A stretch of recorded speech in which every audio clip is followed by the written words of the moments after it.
Olá, queridos amigos, muita paz. Que a paz do nosso querido Mestre esteja em nossos corações. Que a espiritualidade boa, amiga, que nos ajuda na divulgação da doutrina espírita esteja conosco nesse instante, nos trazendo paz e luz no coração. Eu quero saudar a todos os amigos que estão aqui presentes, aqueles que virão depois, que nos visitarão no site da Confraria Espírita, no nosso canal no YouTube e também na Web TV do Centro Espírita Maria Imaculada, cujo link vocês vão encontrar nos grupos dessa entidade. Hoje nós vamos falar sobre um tema muito interessante, porque ele remete, de certa forma, a uma inquietude que assola a todos nós. O que é viver uma experiência humana? O que significa sermos seres vivendo aqui na Terra? Será que sabermos que somos seres espirituais, será que isso de certa forma nos conduz a uma forma diferente, uma experiência diferente de vida? Será que existe um segredo por trás de tudo isso? É essa a conversa nossa de hoje. Afinal de contas, muitas pessoas ficam se indagando se as coisas do mundo, as frivolidades do mundo, elas não são tão fortes que obliteram, escondem, aniquilam nossa capacidade de vivermos experiências espirituais. Se somos espíritos, é natural que pensemos como o nosso querido Teilhard de Chardin, que dizia que nós não somos seres humanos vivendo experiências espirituais, mas somos seres espirituais vivendo experiências humanas. Dessa forma, como é que nós podemos nos posicionar?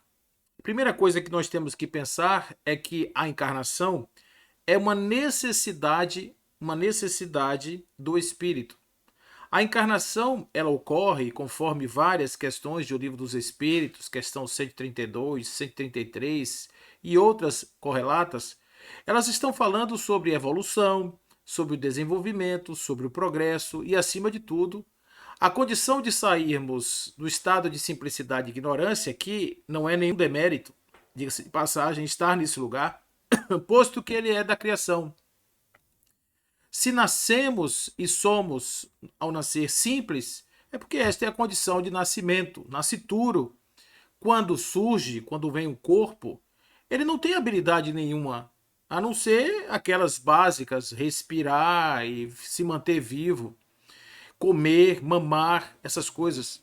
Mas habilidades cognitivas mais sofisticadas ele não possui. Da mesma forma, o espírito, guardado as devidas proporções, ao ser criado, ele também não possui faculdades desenvolvidas. É importante a gente dizer que o fato de o espírito não possuir faculdades apresentadas, portanto atualizadas, não quer dizer que ele não as traga em potência.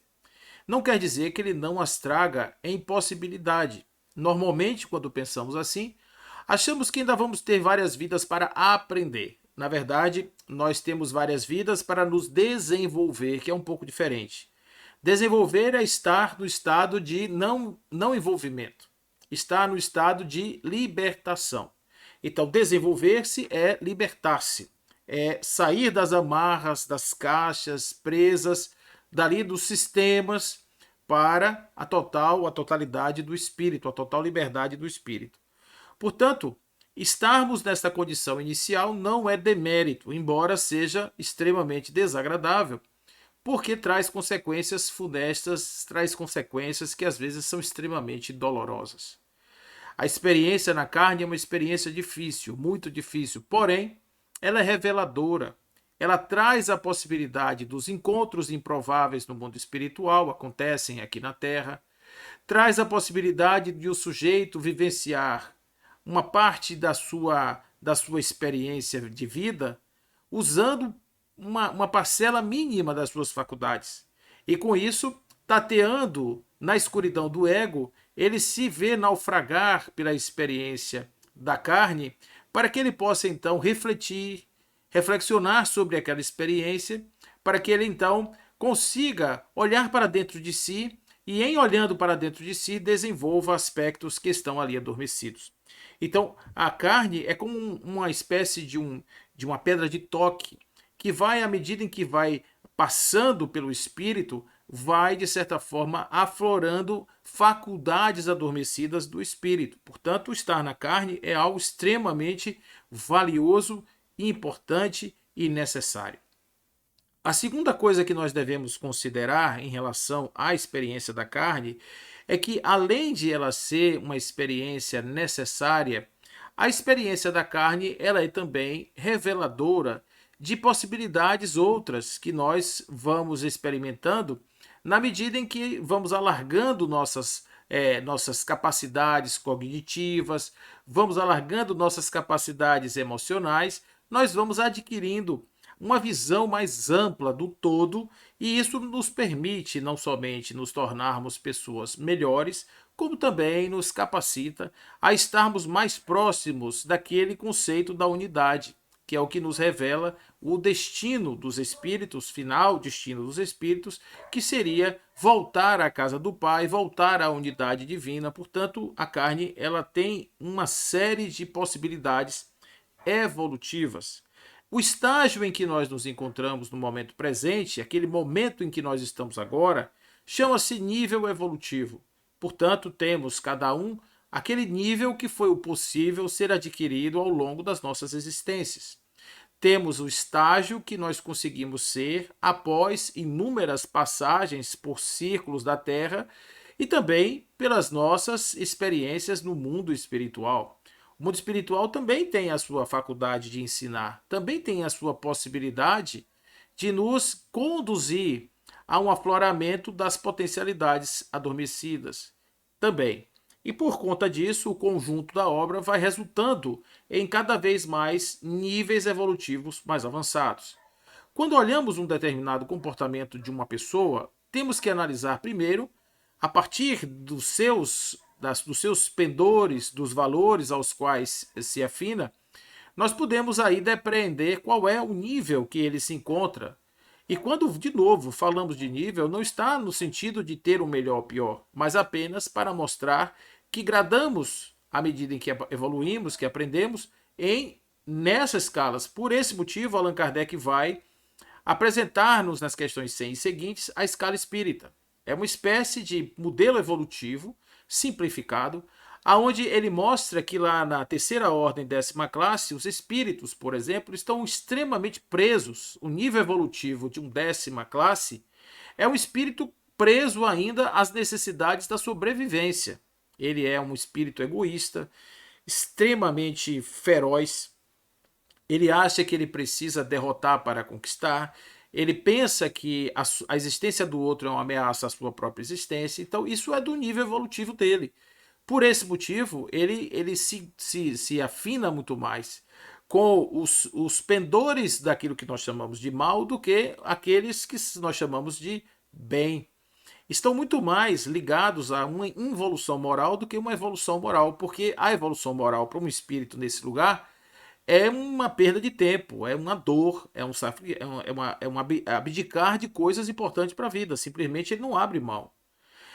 Toda vez que a gente se aferra muito a um aspecto da vida do impermanente, é uma ideia aí que a gente pode tirar do nosso nível evolutivo. O que é que nós nos apegamos? A que nós nos apegamos? Que tipo de objeto, que tipo de símbolo, que tipo de ideia, que tipo de fundamento nos chama mais atenção? É nesse lugar que a gente deve compreender o lugar que a gente se encontra. Vão existir pessoas que já passaram por isso e que estão num estágio mais avançado. Vão existir pessoas que estão na retaguarda, um pouco mais para trás. De uma certa maneira, nós podemos entender que nível evolutivo é isso mesmo. Nível evolutivo é exatamente esse lugar em que nós nos encontramos quando fazemos uma análise do nosso processo, daquilo que é a nossa estrada, por onde nós passamos até chegar aqui nesse lugar que nós nos encontramos.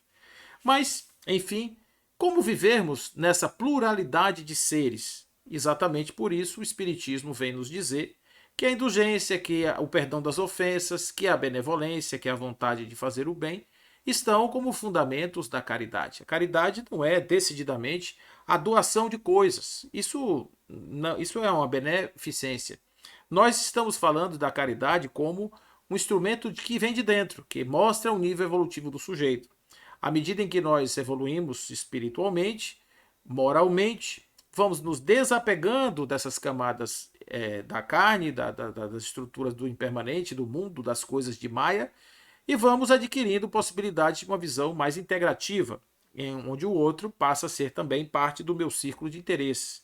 E eu começo então a me envolver na necessidade do outro como se minha fosse. E a partir daí a gente começa a ver que a pluralidade dos seres sobre a Terra é uma necessidade evolutiva, porque estamos convidados, portanto, a estar nesta condição. Quem melhor traduz isso dentro da literatura que eu penso, da literatura Kardec, né, das letras Kardec, dos livros editados por ele, aqui nós vamos encontrar no Evangelho segundo o Espiritismo, no capítulo 7. É exatamente o capítulo 7, que é um dos capítulos mais importantes desse livro, que fala sobre a perfeição, sede perfeitos. E aqui nós vamos ter uma parcela de informação muito importante que nos é trazida aqui por um espírito protetor, né, uma mensagem de 1863, e ele vai falar aqui no item 10, é o homem no mundo. Talvez das mensagens todas, essa seja a mais libertadora, porque ela não constrange o sujeito, ela não prende o sujeito a um lugar onde o sujeito vai estar ali premido por uma ordem moral. Ele não é esse texto não é dessa natureza. Esse texto não está estabelecendo um padrão de julgamento, um padrão de conduta ético-moral, através do qual podemos dizer os que estão incluídos e os que não estão. Então, estão incluídos os espíritos de segunda classe, primeira classe, os de terceira estão excluídos. Não é isso. Nesse caso aqui especificamente, nós estamos falando de um processo de vivenciar dentro do plural, dentro da multiplicidade de expressões do ser, expressarmos, portanto, aqui a nossa capacidade de estar no mundo, vivermos do mundo, vivermos como pessoas do mundo. E o Espírito Amigo vai nos dizer assim, um sentimento, ele começa fazendo uma evocação ao processo do nosso nível mental, do nosso nível espiritual, do nosso nível de conexão com o sagrado. Isso é importantíssimo, a conexão com o sagrado, porque a conexão com o sagrado nos coloca diretamente na nossa fonte primais, que é Deus, nos faz estar em contato com Deus. Então ele diz assim, um sentimento de piedade, deve sempre animar o coração dos que se reúnem sob as vistas do Senhor e imploram a assistência dos bons espíritos. Olhe bem que a gente começa a fazer aqui uma digressão a respeito dessa questão da interferência do mundo espiritual, que aí entra um fator muito importante, que é a nossa relação no nível evolutivo inicial com o mundo espiritual é uma relação ainda de dependência, é uma relação ainda de necessidade. Estamos no nível ainda da criança que necessita, que solicita, que implora a interferência do outro. Então, nesse momento, a gente tem que pensar que a nossa conexão ainda é uma disjunção. Nós não estamos colados, não estamos nos sentindo próximos. Precisamos ainda montar todo um processo de conexão, de sintonia, para que o intercâmbio fluídico das nossas ideias, pensamentos, emoções, etc., possam fluir de lá para cá, daqui para lá. Então, um sentimento de piedade deve sempre animar o coração dos que se reúnem sob as vistas do Senhor e imploram a assistência dos bons espíritos. Então, ele está dizendo aqui que esse sentimento tem que ser um sentimento realmente verdadeiro, ou seja, começa por aí no nosso processo de saber se somos humildes, para reconhecer se a gente realmente precisa, se a gente tem. Observe que estamos, mesmo nesse nível da necessidade, medindo ou aferindo, melhor dizendo, um nível evolutivo. E ele diz assim, purificai, pois, os vossos corações.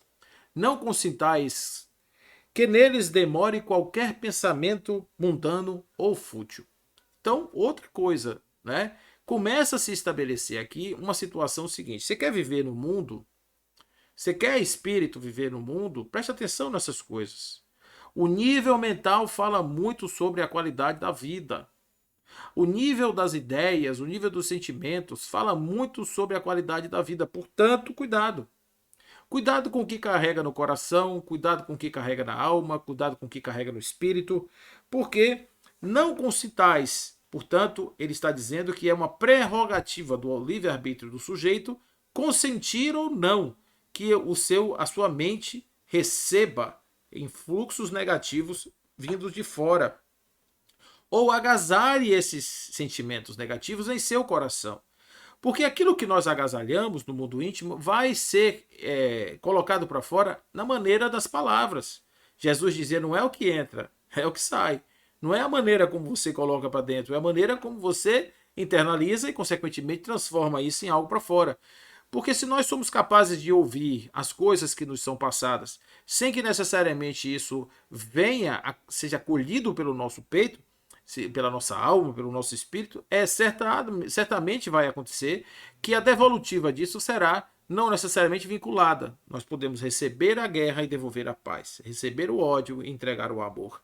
Por quê? Porque aquilo que entrou não se processou naquilo que saiu. Desperta o sair muito mais o nível evolutivo do sujeito, a maneira como ele se porta no mundo, do que qualquer coisa. Então o Espírito Amigo está dizendo, toma cuidado com o coração, porque para viver aqui na Terra é importante pensarmos que energia, sintonia é algo super, mas super relevante. Elevai o vosso espírito, aí ele está dizendo, àqueles por quem chamais. Ou seja, não adianta a gente está fazendo evocação espiritual para espíritos que estão no nível muito mais alto e a gente está aqui numa vibração menor. Então, estar no mundo, vivendo uma experiência espiritual, significa ter uma conexão com o espiritual, saber que eu tenho que ter um nível de frequência e sintonia elevado e, ao mesmo tempo, estar na Terra. A contaminação da Terra não deve obliterar os meus canais de comunicação com o plano espiritual. E ele diz, não elevai o vosso espírito àqueles a quem chamais, a fim de que, aí ele continua, encontrando em vós as necessárias disposições, possam lançar em profusão a semente que é preciso germine em vossas almas e dê frutos de caridade e de justiça. Então, de novo, voltando aqui a essa ideia de que no processo nosso do crescimento, do nosso processo diuturno, aqui estamos falando do dia a dia. O dia a dia estou num mundo cheio de problemas, de tormentas, de tribulações. Estou num mundo cheio de confusão. O que eu faço com o meu coração? Eu deixo meu coração em sintonia com esse negócio do mundo? Vou ser um guerreiro do mundo? É uma opção, né? Mas se eu quero viver bem no mundo, aqui claro, está se dando aqui uma ideia de como é que o homem pode se colocar no mundo, para viver essa experiência eu preciso pensar um pouco, porque eu tenho que levar em consideração as camadas espirituais, mentais, energéticas, de um modo geral, para que eu possa então me blindar das interferências nefastas, negativas que o mundo pode me trazer. São poucas, não são poucas não, viu gente? São muitas. E aí ele continua dizendo assim, não julgueis, todavia, que exortando-vos incessantemente a prece e a evocação mental, pretendamos vivais uma vida mística que não conserve ou que os conserve fora da lei da sociedade onde estáis condenado a viver. Ou seja, não é porque nós temos que manter sintonia que nós vamos ter que abandonar o mundo. Em um capítulo que sucede a esse, ele vai dizer aqui, cuidar do corpo e do espírito. Allan Kardec vai fazer uma comparação entre o modelo do asceta, aquele que vive somente para o plano espiritual, e aquele que é o materialista, aquele que vive somente para o mundo da terra. Entre os dois existe um meio termo, é nesse meio termo que nós estamos aqui falando. Então, não pense que, pelo fato de estarmos a necessidade da conexão vertical, que isso vai tirar da gente a visão horizontal do mundo, as experiências do mundo, as experiências pelas quais nós passamos, de jeito algum.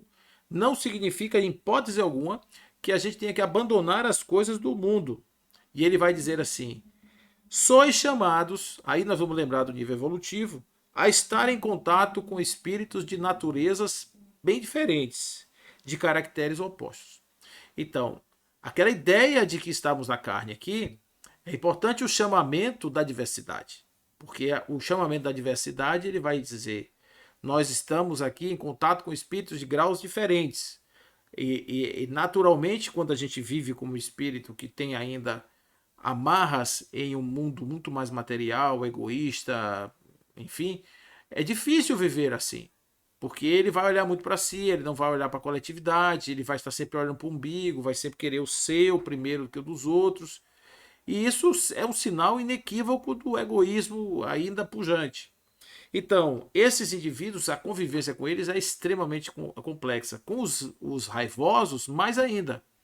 Porque eles ainda são violentos, eles ainda praticam uma violência, às vezes física, quando não somente mental. Né? Essa violência é deles. Eles acham que para viver, para estar no mundo, para vencer o mundo, eles têm que ser beligerantes, eles têm que ser belicosos. E realmente, nesse caso, nós somos chamados para viver com esses espíritos de naturezas diferentes e de caracteres opostos. Aí ele diz: não choqueis a nenhum daqueles com quem estiveres. Ou seja, viva com prudência. Não é? Independentemente de quem seja a pessoa que está do seu lado, viva com prudência. Saiba se preservar. Saiba separar o joio do trigo. Saiba separar o que entra pela boca, que no caso não é só pela boca, são os sentidos de um modo geral, e o que sai. Saiba selecionar direitinho o que armazena no coração. Porque o que armazenamos no coração será a terra em cima da qual edificaremos as nossas plantações. Né? Tenhamos o nosso coração em sintonia com aqueles espíritos amigos que nós estamos evocando, de um modo geral, sempre, porque o nosso coração é o terreno fértil onde a semente deve ser lançada, mancheias, para que ela possa então dar frutos de caridade e de justiça, conforme vai dizer o nosso querido amigo. E ele diz: não consiste a virtude em assumir de severo e lúgubre aspecto, em repelirdes os prazeres que as vossas condições humanas vos permitem. Aqui um ponto importante. O espiritismo não proíbe ninguém, a elevação moral não proíbe ninguém, nenhuma religião deveria proibir ninguém de fazer tal, essa ou aquela coisa. Não está na proibição, não está num grau de conduta. Está em uma situação em que nós poderemos, dentro da liberdade, vivermos as coisas do mundo sem estarmos submetidos às injunções do mundo. Quando Jesus dizia eu venci o mundo, é isso. É você estar vivendo no mundo sem que o mundo viva em você. É você estar experimentando o mundo sem que o mundo lhe use como um objeto da sua experiência.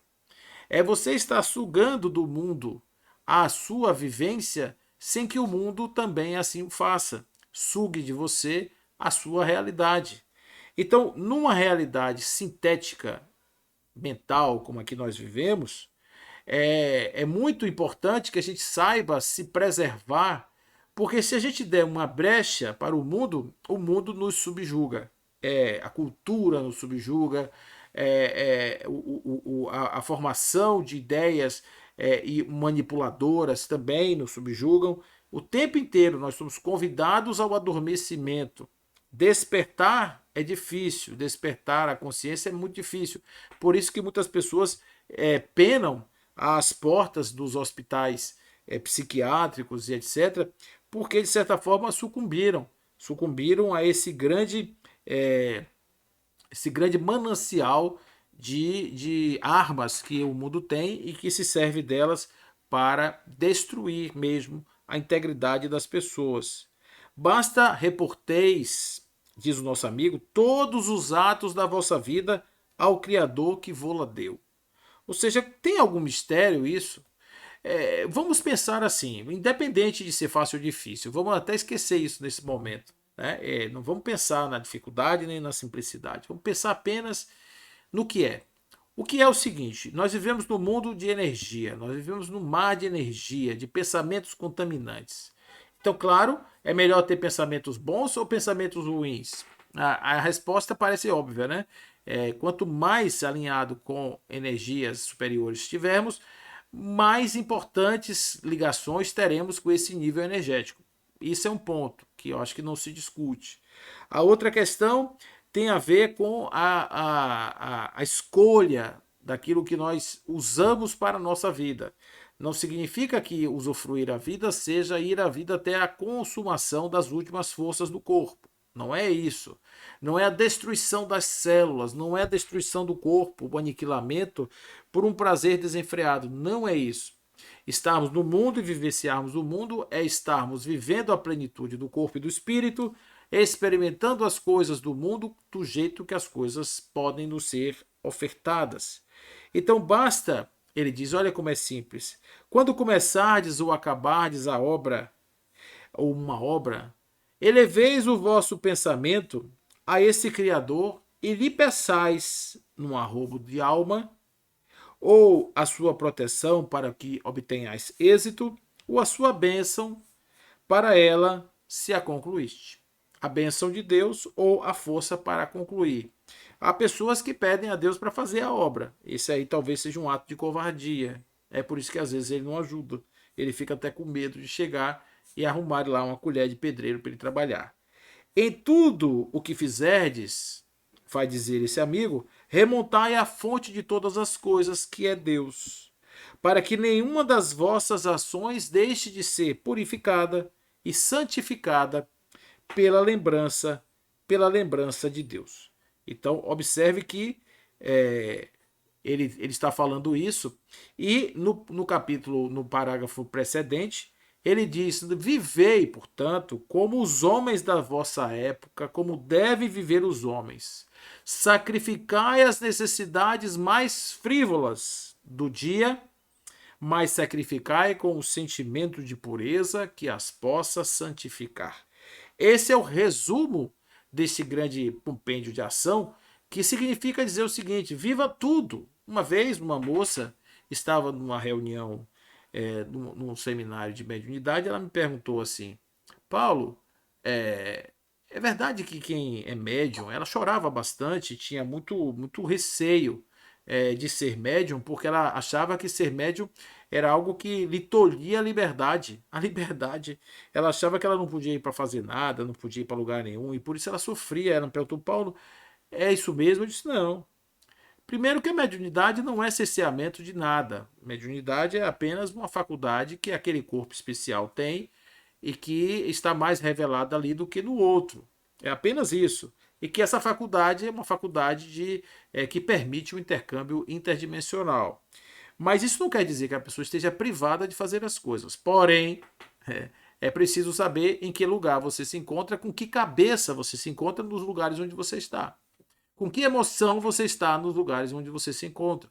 Na guerra, numa casa noturna, você está ali se divertindo com seus amigos, sem nenhum problema, contanto que você entenda que o sentimento que você está carregando ali, e o sentimento ao qual você se anela naquele momento, ele será predominante nas energias resultantes daquela combinação de pessoas naquele lugar. E se você é uma pessoa mais sensível para essas energias, claro que você vai sentir impactos diferenciados. Se uma pessoa não tem essa capacidade perceptiva, ele não vai sentir. Mas se você tiver, você vai sentir desconforto mesmo, de verdade. Então, é preciso que nós nos lembremos da figura de Deus, a fonte de todas as coisas em tudo o que fizermos. E estejamos no mundo com um pensamento voltado para o bem, para as sintonias da paz, para o ressarcimento das possibilidades dos encontros que foram interrompidos pela ignorância. Muitas e muitas situações que estão aqui na Terra que podem ser resolvidas com atos atos de ajuda, atos de caridade que sejam praticados para com aqueles que estão ainda desavisados de que para viver no mundo é preciso estar preparado para viver no mundo. Você pode, pensando na ideia do asceta, excluir-se do mundo, que seria uma grande perda. Pode fazer também uma amarração aos prazeres do mundo, ou um pensamento materialista, mas há o caminho do meio, onde nós podemos entender o Criador, entender o papel da criatura, entender as coisas que eu posso me servir para produzir uma vida uma vida de, de caridade, de justiça, né? De as obras de caridade e justiça, mas para isso eu tenho que estar com a minha sintonia bem, não posso esquecer que sou espírito, que estou num grande mar de almas e que elas estão se comunicando o tempo inteiro pelos sentimentos e pelo coração, pelas emoções. A perfeição está, como diz o Cristo, na prática da caridade absoluta. Olha aqui, ó. Os deveres da caridade alcançam todas as posições sociais, desde o menor até o maior. Uma caridade, ou nenhuma caridade, teria a praticar o homem que vivesse excluído. É importante estarmos vivendo no mundo combinando com pessoas e convivendo com pessoas. Esse é o primeiro ponto. Estamos aqui para viver em relação a uma pessoa, a um grupo, etc. E isso, claro, que vai nos dar uma medida de crescimento, uma medida evolutiva, porque o ego ele aprende com o outro, nas suas projeções e tal. A gente vai aqui e ali estabelecendo parâmetros, limites e tal, e a gente termina concluindo que temos aí a necessidade de vivermos com pessoas diferentes, e é justamente essa convivência, essa pluralidade que vai nos dar maior capacidade de evolução. Então, como diz o Cristo, a caridade não está somente em estarmos fazendo, digamos assim, atos de grandeza moral que estão na externalidade. Está, portanto, a perfeição está numa atitude interna, e aí a caridade como indicador evolutivo, conforme falamos, é um grande medidor desta evolução. Em todas as posições sociais não existe restrição alguma. Nenhuma caridade, o homem que vivesse isolado, portanto, ele poderia estar meditando no máximo, ele poderia estar até numa conexão legal na verticalidade, mas a sua horizontalidade não seria muito boa. Aquele, pois, que se isola, priva-se do mais poderoso meio de se aperfeiçoar, não tendo de pensar senão em si, sua vida é a de um egoísta. Né? Então a gente já vê aqui que realmente a gente precisa estar no mundo, precisamos nos relacionar uns com os outros, precisamos estar em convivência, né? O nome já está dizendo vivência com, estamos em convivência ou vivência com alguém, estamos nos relacionando com esse alguém o tempo inteiro, estamos trocando experiências, crescendo, desenvolvendo. Não imagineis que viverdes em comunhão constante conosco, para viverdes sob os olhos do Senhor, sob as vistas do Senhor, seja preciso que vos silicieis e vos cobrais de cinzas. Olha aí, ó, não precisa ter uma vida chata. Porque agora eu sou espírita, eu sou protestante, minha vida mudou. Não precisa, gente. Olha, pensa bem, é claro que tem algumas coisas que vão mudar. Vão mudar. Né? E você necessariamente vai fazer isso, mas não é perda. Você não vai ter que abrir mão de algo que você entrega voluntariamente. Então, o que você entrega voluntariamente, para você não é falta, é sobra. Existe uma diferença entre sobra e falta. Sobra é quando você fica feliz quando aquilo não está mais com você.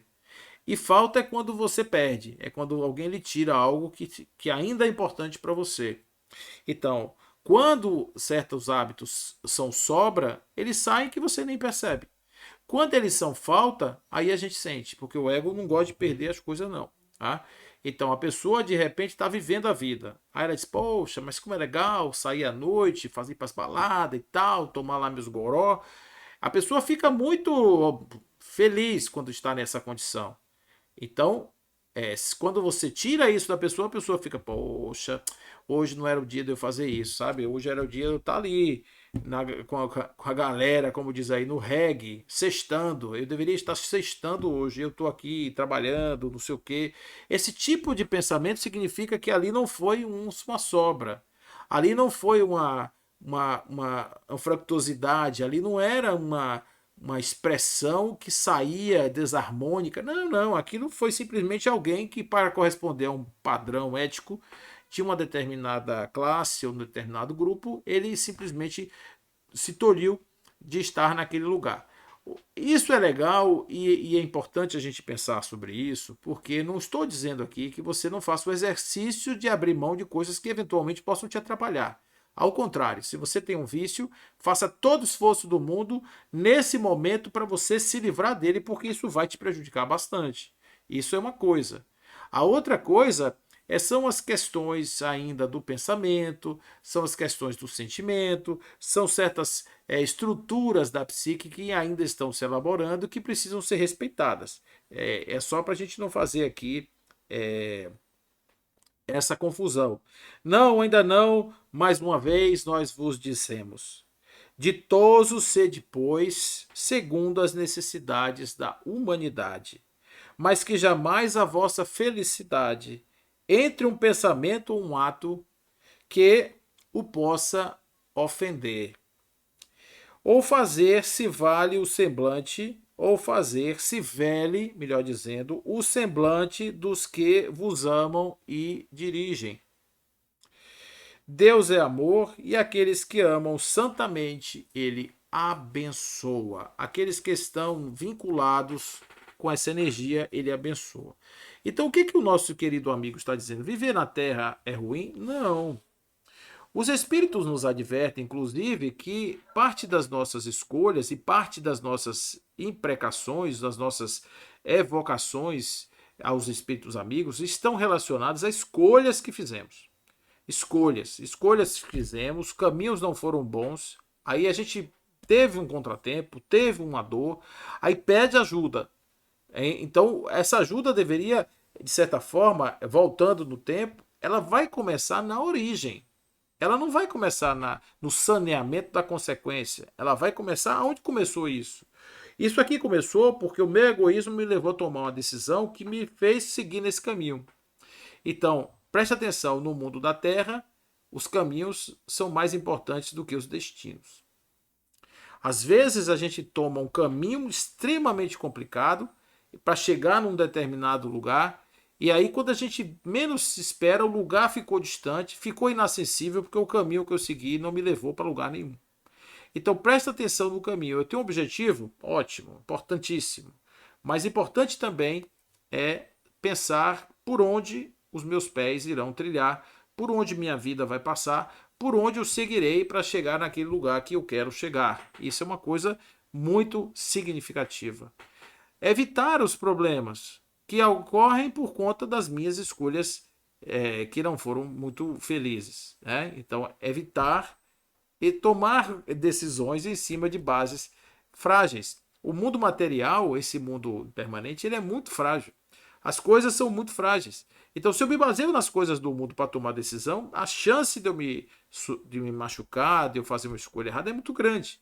Então, escolhe direitinho os valores que estão aí na mesa para serem considerados na hora de tomar decisões, na hora de escolher se eu vou para esse lugar ou para aquele lugar. Outra coisa é com relação às convivências. Presta atenção nas pessoas que estão no seu entorno. Existem aqueles que nos ajudam, são contratempos que vieram nos ajudar. E existem aqueles que são contratempos que nós podemos evitar. Então, também é uma coisa que está ligada ao livre-arbítrio. Saber separar o joio do trigo.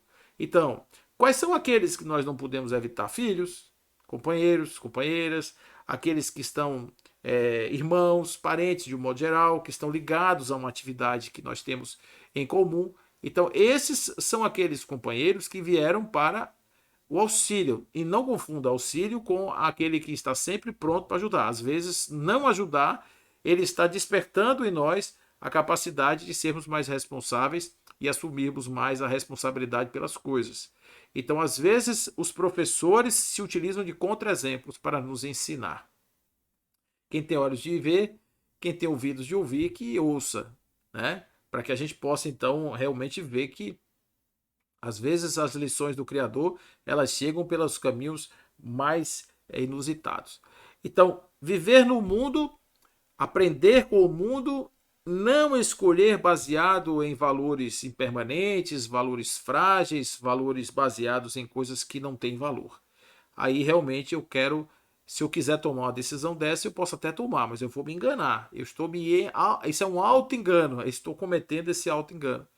E a partir daí eu começar a compreender que viver no mundo é compreender o mundo e aceitar o mundo. Claro, eu posso ser um reformador do mundo? Deve ser. Todo educador é um reformador do mundo, todo pensador é um reformador do mundo, todo aquele que atua num determinado momento para fazer uma mudança na história, ele é uma pessoa que está preocupada em aprimorar, aperfeiçoar as relações humanas, as relações sobre a vida, sobre o planeta Terra.